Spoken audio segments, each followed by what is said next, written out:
Straying so far from the established formula of the first Devil May Cry 2 was regarded as the black sheep when compared to the rest of the series. This was for a variety of reasons, most of them negative ones. In the end, however, all elements of DMC2, both good and bad, helped shape the future of the franchise into what it is today, with Devil May Cry 5 being its most recent release at the time of this video. So let's delve into DMC2, its story, gameplay, and effects, intentional and or otherwise, on the rest of the DMC series will be discussed here, along with why I believe Capcom shouldn't brush off DMC2 so haphazardly. What I believe Capcom should do to fix DMC2's place in the series is a point I'll get into much later in this video. But firstly, let's start with... Let's just get this out of the way. The Devil May Cry series isn't iconically known for having intricate storylines, or at least a story without glaring plot holes in them, but that doesn't excuse them from having a poor, nonsensical plot either. Unfortunately, the quality of DMC2's plot is just that.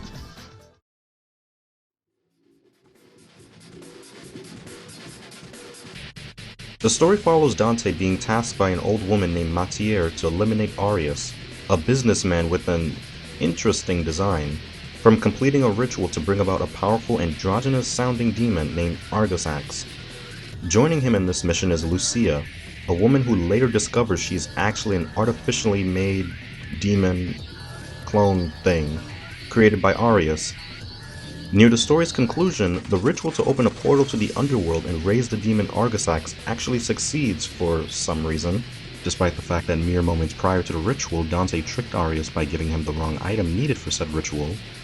Anyways, after Lucia informs Dante that the portal can only be closed from the inside, and that whosoever closes the portal will be stuck in the demon world, Dante convinces her to stay in the human world so that he can be the only one who goes in, not only to close the portal, but to also destroy Argosax. He then enters the portal, but not before helping Lucia come to terms with what she is, and to live her life free of the destiny Arius created her for. After being successful in his mission, Dante is trapped in the demon world, but finds no issue with this, as it means more demons for him to kill. So he gets on his motorcycle, that he magically obtained out of nowhere, and rides off into the horizon. Similar to the original Resident Evil 2, Devil May Cry 2 also came in 2 discs. Each disc had you playing the story from Dante's and Lucia's perspective, respectively, and just like Resident Evil 2, more so the remake, no matter what character you play as, the game will have you repeating the same missions and story beats as the opposite character, with only a handful of missions and cutscenes exclusive to each character's story.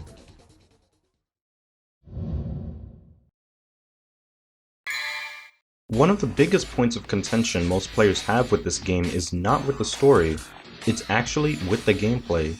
I said earlier that the DMC series isn't popularly known for its story quality, but rather the fast-paced action gameplay featured in each installment.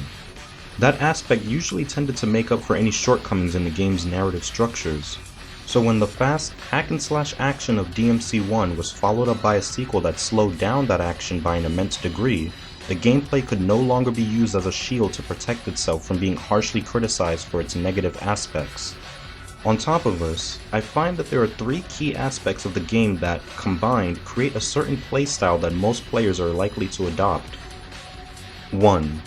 Due to the lack of air combos you can perform, you'll have to solely rely on guns to take out airborne threats, like the infected chopper boss, for example, who stays in the air the entire fight. 2. As mentioned already, due to Dante's slow attack animations and lack in melee weapon variety, most players would easily get bored from the long-winded melee combat and switch to guns, since they inflict damage a lot quicker in comparison. And finally, 3. Since guns are so overpowered in this game, those same players have less of a reason to rely on melee combat, especially when there are enemies, and mostly bosses, in the game who frequently teleport, jump, and or fly to far edges of the battle area, or constantly use large area of effect attacks that can send you rocketing away from the enemy like most Dragon Ball Z characters in a fight. These things discourage the player from engaging in close quarters combat, and it's a shame too, because the combat mechanics, at least when fighting on the ground, was an interesting replacement of the pause-based combos of DMC1. What I mean by this is that in DMC1, the combos you performed were based on a combination of how many times you pressed the attack button, along with when you paused in between those button presses.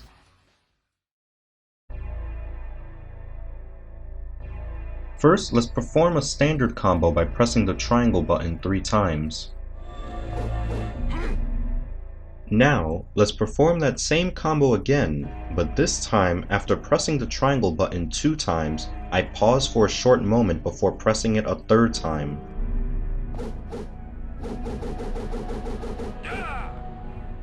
This is the essence of the pause-based combat featured in DMC1 and gets expanded upon in DMC3 onward. DMC2 somewhat abandoned this style of combat in favor of determining your combo based on the number of times you press the attack button and when you move the left analog stick in between those button presses. So like I showed in the last example, let's perform a standard combo by pressing the triangle button 3 times. Now let's do that again, but after pressing the triangle button 2 times, let's move the left analog stick in any direction before pressing the triangle button a 3rd time.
The game doesn't talk much about this either, but there are also special gun attacks you can perform alongside your melee combos. Unfortunately, this only applies to your dual pistols and shotgun. None of the other guns you can find in the game have any special actions you can perform with them, at least none that I could find. For Ebony and Ivory, or handguns as they call it in this game, you can shoot 2 separate enemies in different locations at the same time. This is known as twosome time. According to the in-game instructions, to perform this move you need to lock onto a target, then press the left analog stick to the approaching enemy plus the square button. Not only is this explanation vague, it's not even true, which I suppose shouldn't be surprising considering the instructions they provide for some of their other moves are incorrect as well. Here's how you actually perform twosome time, or at least how I'm able to do it. You first hold down the R1 button to stay locked onto one enemy. Repeatedly press the square button, and occasionally flick the left analog stick back and forth towards other enemies to make Dante move his arms around and shoot different enemies with each pistol. Unlike the future installments, the move is quite clunky to pull off in this game, so it's not always reliable.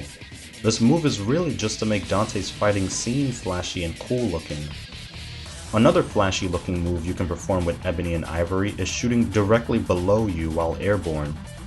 This move is called Rainstorm, and you can perform it by jumping or double jumping and shooting the moment Dante's head is pointing towards the ground. The timing needed to do this is actually way easier than it sounds thanks to the game providing a large margin of error. In fact, it's so easy, I'm sure many people who've played this game, myself included, have performed this move by pure accident multiple times in the heat of battle. Keep in mind, the only way to get Dante's head to face the ground is by somersaulting in the air, an important detail the game doesn't mention in their in-game instructions.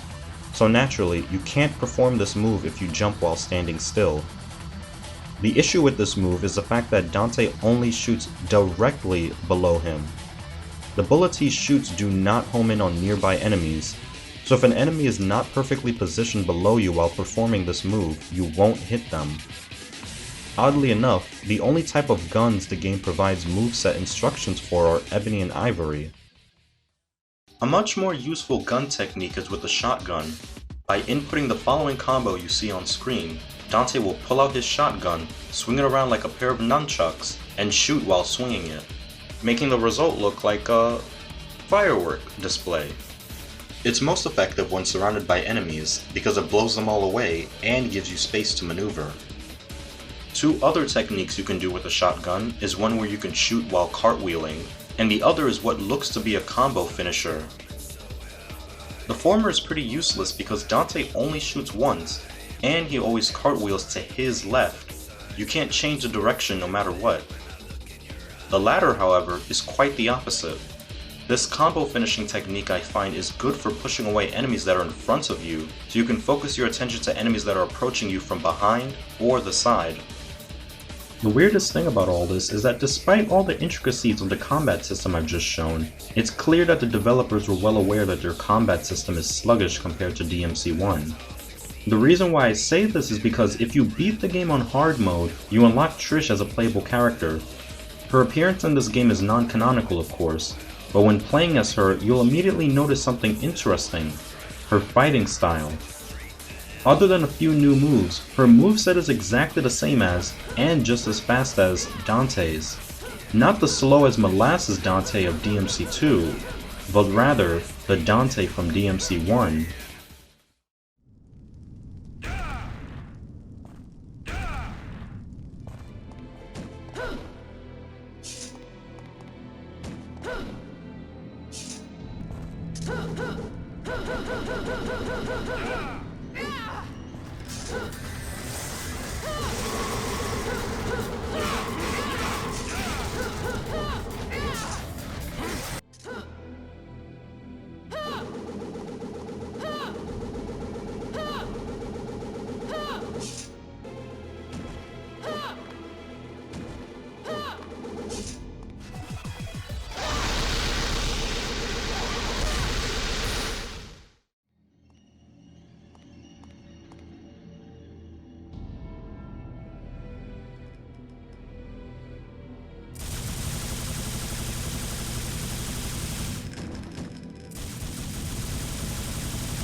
It's actually kinda ironic considering the fact you can also unlock a DMC1 costume for Dante that even reuses the same sound effects and voice clips from his DMC1 voice actor, but his combat speed is still, you guessed it, slow. Let's also talk about the broken lock-on system in this game. In DMC2, the game automatically locks onto enemies for you, instead of you needing to hold down the R1 button as you would in the previous game. The R1 button in this game is really only useful for staying locked onto a specific enemy, and so that you're able to perform certain moves from DMC1, such as Stinger or High Time. However, the automatic lock-on is not without its issues. Firstly, it makes Dante's projectile and melee attacks, yes, even his melee attacks, automatically snap to the closest enemy. That means if you're currently attacking one enemy and another one gets close enough to you, Dante will automatically swing his body around to face the new enemy. Even if you're in the middle of a combo, Dante will still do this. Worse yet, the auto-lock system is so sensitive that if an enemy spawned in several yards away from you, Dante would still face them automatically, which can be a pain when you're destroying items for orbs, breaking red orb fountains or secret walls, or switches to progress in the story, especially switches. And secondly, this auto lock-on system also causes the camera to pan towards the locked-on enemy's location. In many instances, it can get annoying because enemies infinitely respawn in most areas of the game, so when you're trying to leave said area just to progress in the mission, it can get difficult, if not impossible, to see where you're going when the camera is panning in all sorts of directions just to get to an enemy that's off screen. And before you ask, no, there's no way to turn off this auto lock-on feature. Let me also point out that the wide open level design makes it easy for the player to get lost in some missions and not know where to go. Anyone who's played this game would agree that mission number 14 is the best example of this. Or worse would be the better word for it. because in it, you're tasked with searching through an entire city for 3 switches to activate in order to progress. What's worse is that the map in this game is completely useless. It's just an outline of the perimeter of the area you're in. That's it. No buildings, no landmarks, nothing. Not even waypoints to show you where you're supposed to go. In fact, it doesn't even show where you are on the map. Even the previous game's map delivered on the last 2 points. So what happened here? Oh, and quick side note, isn't it pretty nonsensical that Phantom, a boss from the last game, just appears out of nowhere, and without a single conversation, you just fight him? He died in the last game, so how did he come back to life? How did he get here? And why isn't Dante questioning any of this? If this is just another Phantom of the same species or something, why didn't the new Phantom say so?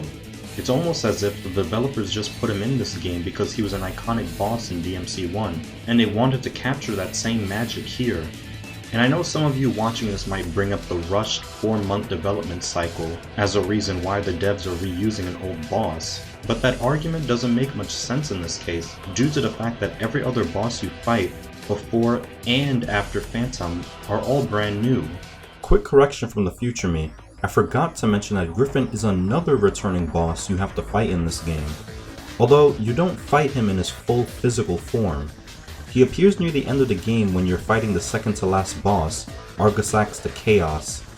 This large blob is Argosax's first form, and, in Capcom action game fashion, is basically an amalgamation of some of the previous bosses you fought. As for why both Griffin and Phantom are even here is beyond me. Back to the point though, why make the standard combat speed so slow? It's honestly mind-boggling to me. I know the devs made this game easy because players complained to them about the high difficulty of the first game, but slowing down Dante's attack speed does not accomplish that goal, because some enemies, including most bosses, still move pretty fast, and it's very difficult, sometimes even impossible, to cancel out of Dante's various attack animations mid-combat, leaving you totally vulnerable to counterattacks. Now, despite my constant barrage of negative points about the game, there are definitely some positive points that most people who've reviewed this game don't really address. For one, in the previous game, your jumping arcs were so rigid that you could hardly move once you were airborne. You had to commit to your jumps with no room for correction.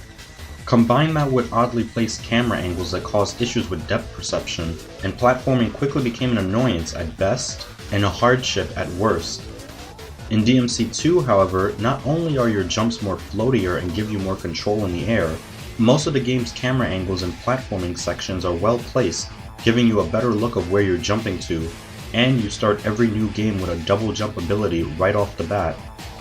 Before both the DMC reboot and DMC5 came around, DMC2 objectively had the best platforming controls of the whole series.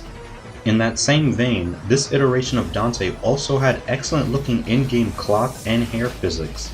For a somewhat early PS2 game, this was impressive, especially more so since this level of detail wouldn't be bested throughout the mainline series until DMC5's release 2 console generations later.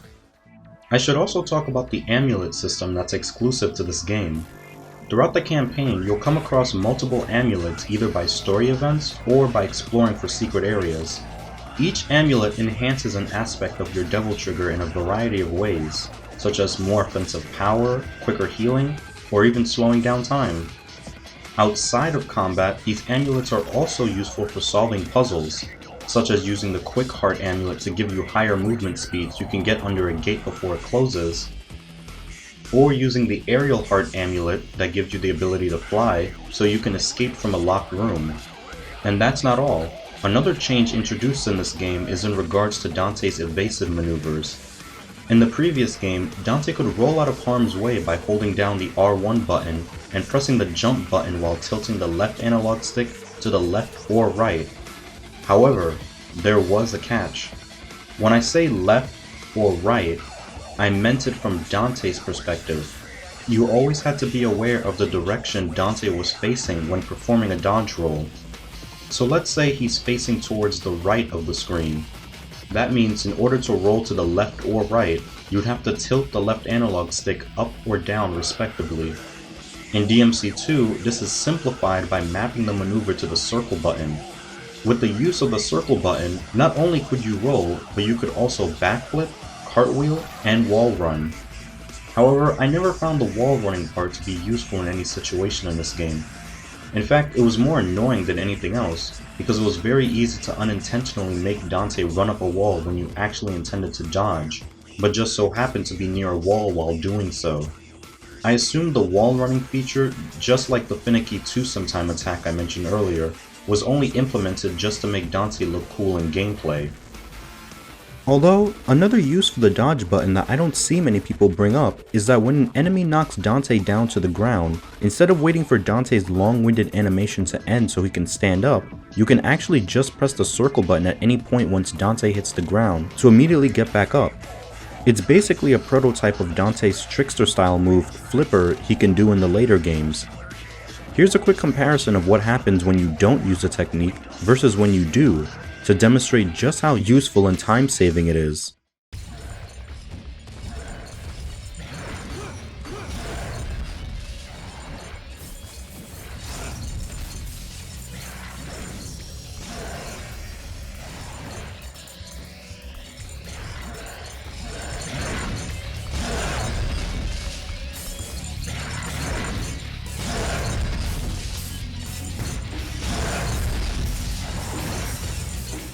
It's just so interesting seeing how each of Dante's styles from the future games, except for Royal Guard, made their debut in this game in bits and pieces like this.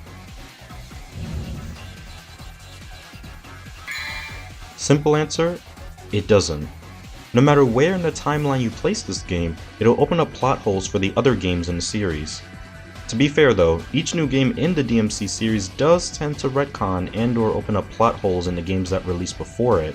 It's just that DMC2 is the biggest offender of that. At first, it was odd for Capcom to officially state that DMC2 took place before DMC5, but once DMC5 released, it became somewhat clear why they said this. In DMC2, Dante has the Rebellion sword all throughout that game, whereas in DMC5, the Rebellion gets destroyed by Virgil, so logically it makes sense for DMC2 to take place before DMC5. Pretty simple, right? At least it would be if you didn't consider other gameplay elements of DMC2 that shouldn't exist in that game if it chronologically takes place before the 5th game. For one, when Dante's at low health, he has access to a new form of Devil Trigger known as Majin Devil Trigger. It's a much more powerful version of his normal Devil Trigger, temporarily giving him access to moves he couldn't perform before. If his Majin form looks quite familiar to you, it's because it looks almost identical to the Sin Devil Trigger form Dante gains access to in DMC5 when he stabs himself with the broken remains of Rebellion and absorbs the Sparta sword. So if the current chronology of Devil May Cry is to be believed, that would mean Dante had discovered this Majin form while on his adventure with Lucia, then somehow forgot all about it, or chose not to use it anymore for some reason, by the time of DMC5, then within that same time frame of DMC5, he also receives a new Sin Devil Trigger form from absorbing the Sparta sword that operates and even looks nearly identical to his form from DMC2. In addition, it's ironic that his Majin form from DMC2 is much more powerful than his newest Sin Devil form, as you can kill every enemy and boss in DMC2 within seconds just by using your Majin form alone, and you can even recover health while in Majin form too, whereas the same cannot be said for your Sin Devil form.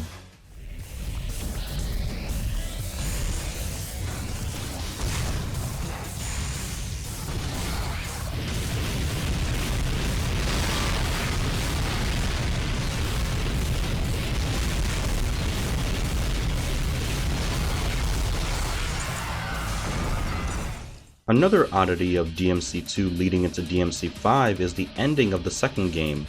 To quickly recap, Arius' incomplete ritual still managed to open a portal to the demon world. Dante convinced Lucia to stay back so he can close the portal and kill Argisax. Dante wins the battle and rides his motorcycle onwards, deeper into the demon world. If you only played the games, you're naturally gonna question how Dante escaped the demon world to be present in DMC5. especially when DMC5 doesn't even bother explaining or even referencing it in any capacity. Keep in mind that ending plot point was never an issue until the existence of DMC5, because it was always assumed by fans that DMC2 was the last chronological game of the whole series. So it seemed like a fitting end for Dante to spend the rest of his life slaughtering demons in the underworld. To figure out this plot conundrum, we have to turn to a prequel light novel that was released alongside DMC5 called Devil May Cry 5: Before the Nightmare. In it, it explains all events and background information on every main character of DMC5 leading up to the events of the game itself. It even includes a story about how Dante and Lucia obtained the Balrog weapon you start with in the game, that, to be honest, should have been a playable level, or at least a cutscene, especially since most people outside Japan that played DMC5 wouldn't have even known where he got it from if the novel wasn't translated by fans. For our purposes, we'll look to the part of the novel that focuses on Dante. Luckily for us though, the novel goes into very explicit detail about Dante's escape from the underworld. So let's get right into that story. For the next 10 years, Dante roamed around the underworld. Suddenly, a portal randomly appeared in front of Dante. When he walked into it, he was transported back to the human world. And that's the whole story. No, I'm serious, that's literally the entire explanation the novel provides to explain Dante's return. Devil May Cry 2 has only served to be more of a burden on the series as the games go on. Following up on the point I made at the beginning of this video about what Capcom should do with DMC2, I said that because something needs to be done about the game if this franchise is to continue without unintentionally having more plot holes and continuity errors. And well, there are a couple of ways this can be resolved. 1. Capcom can simply just continue to make DMC games and not worry too much about continuity errors, just as they've done in the past when developing their previous titles. Although people will point out the plot holes and inconsistencies, we'll still enjoy what the game has to offer if everything is satisfactory in the gameplay department. Or 2, the game can just be disregarded entirely, made to be non-canonical. Which, of course, makes part of Before the Nightmare non-canonical as well. I'm sure not many fans would miss a poorly written explanation of the conclusion of a poorly written game. Even DMC5 tried to ignore the existence of DMC2 by barely talking about it in its recap video titled History of DMC. In fact, they gave more recognition to their lukewarm received anime in that video and game as a whole than they do for DMC2.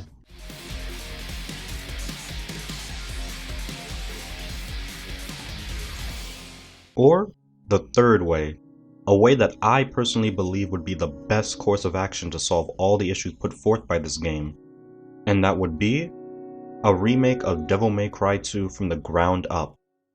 Remaking old games aren't that far-fetched to expect of Capcom, as they've done it countless times for their older games. Their most recently released remake, as of this video, being Resident Evil 3, with a remake of Resident Evil 4 or Code Veronica being rumored on the horizon. Capcom knows everyone will buy their remakes, even if people find issues with aspects of their remakes that the original source material never had. Capcom knows that those same people will buy their product regardless. So developing a remake of a game from a popular franchise such as Devil May Cry holds little financial risk, even if the game that's being remade is hated amongst fans. Due to the success of DMC5, those fans will be hopeful that a DMC2 remake will fix all the issues of the original, making it a fun experience and well worth their money. On that same note, remaking DMC2 will give Capcom free rein to completely rewrite the story in any way they want. In essence, they can decide where DMC2 belongs on the Devil May Cry timeline, add characters and references to other games as to avoid plot holes, fix Dante's personality so it's more consistent with the other games, and make the gameplay as enjoyable as it was in DMC5. There's just so much potential here behind remaking this game. The benefits that both consumers and developers can reap from this remake are so grand that it'd be foolish of Capcom to not even entertain the idea of considering a remake. I, for one, would love to see a remake. Lucia and her character arc deserves a second chance, instead of being just another dark-skinned anime-style character with red hair and a vague European accent lost to the annals of time. In addition to that very specific observation I just made, in my honest opinion, this game has the best Dante design in the entire series, and I'd love to see him again in glorious HD on the RE engine. My dream! My life! I was going to be the king of this world! King? Yeah. Here's your crown.